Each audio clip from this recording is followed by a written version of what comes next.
The General Dynamics F-16 Fighting Falcon became one of the most produced fourth-generation fighters, largely thanks to its sheer versatility. In War Thunder, a staggering 19 variants of this aircraft are spread across 7 tech trees, and figuring out the ins and outs of each of them can be a challenge. Today we're breaking down how to get the most out of the F-16 on the virtual battlefield. Let's start with air combat. The main difference between different F-16 variants comes down to their armaments. So with one exception, we'll split all models into 2 groups. Aircraft belonging to the first group can only carry IR-guided, short-range missiles. This includes the American, Norwegian, and Israeli F-16A Block 10s, the Dutch Block 5, and 2 Belgian Block 15s. Both Belgian jets carry AIM-9Ms with countermeasure resistance, which are noticeably more effective than the standard AIM-9Ls, but the battle rating of these models is higher as well. Because they lack radar-guided missiles, the main job of these fighters is to sneak through the long-range engagement zone using terrain masking, then force a turning fight. Fortunately, these F-16s are the lightest in the family, which gives them the best maneuverability. At low altitudes, you are nearly untouchable. An alternative, but riskier tactic, is to fly high and dive on enemy aircraft from above. Because of the ever-present threat of radar-homing missiles, you'll want to bring chaff and pull a 3-9 maneuver every time your RWR lights up. If you manage to get behind your enemies and fire off your missiles quickly, you might eliminate opponents without them ever realizing that you were there at all. The Japanese F-16AJ deserves a special mention here. It can carry up to 2 AIM-7F semi-active radar-homing missiles, which gives it some reach in long-range engagements. That said, Sparrows aren't nearly as capable as the weapons found on later F-16s. The second group of F-16s is equipped with active radar-guided missiles. The list here is pretty long, so instead of naming them all, we'll just show them to you. Radar missiles and extra equipment make these fighters heavier, but it barely affects their agility in close-range engagements. Either way, the main tactic for this group revolves around your Fox 3s. This weapon type is remarkably flexible.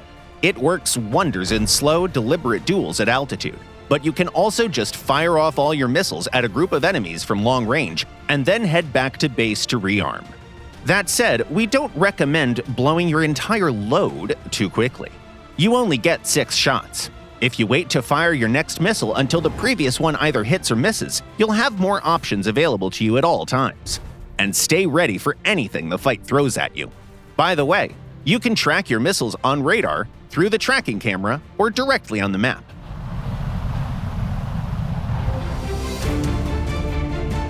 In mixed battles, there are a lot more tactical options available to you.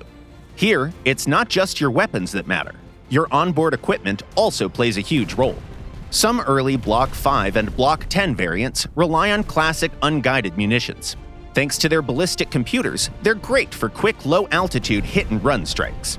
Pick an unexpected approach vector, dump your ordnance on the target, then hit the afterburner and pop countermeasures before enemy SPAA can even lock onto you. For versions carrying Mavericks, there's an even better game plan. Climb at a safe distance from the tank engagement zone, then dive in and launch your AGMs into multiple ground targets before dipping back below the horizon. You can use a similar tactic with the Belgian Block 15, because it carries 2 laser-guided missiles. The longest-range strikes come from the most advanced variants of the F-16, including the recently added F-16CM Block 52. Thanks to their targeting pods, these jets can spot targets from extreme distances and altitudes, allowing them to operate well outside the reach of most SPAA. Use satellite-guided and infrared munitions to make your attacks even more sudden and improve the odds of securing a successful elimination. The fire-and-forget weapons on the Israeli fighters are particularly effective in this regard. The Sufa can carry up to 10 SPICE IR-guided bombs. That's a record for the entire F-16 family. Keep in mind that high-altitude attacks mean that you should be wary of airborne threats at all times. Fortunately, every F-16 variant can carry 4 air-to-air missiles even with a full ground attack loadout. So in mixed battles, the Falcon can both defend itself and help secure air superiority after supporting Allied vehicles on the ground. The F-16's incredible versatility has made it one of the most popular combat aircraft in history. Pick your variant, refine your tactics, and conquer the skies of War Thunder. Do you have a favorite fighting Falcon? Tell us what you think in the comments down below.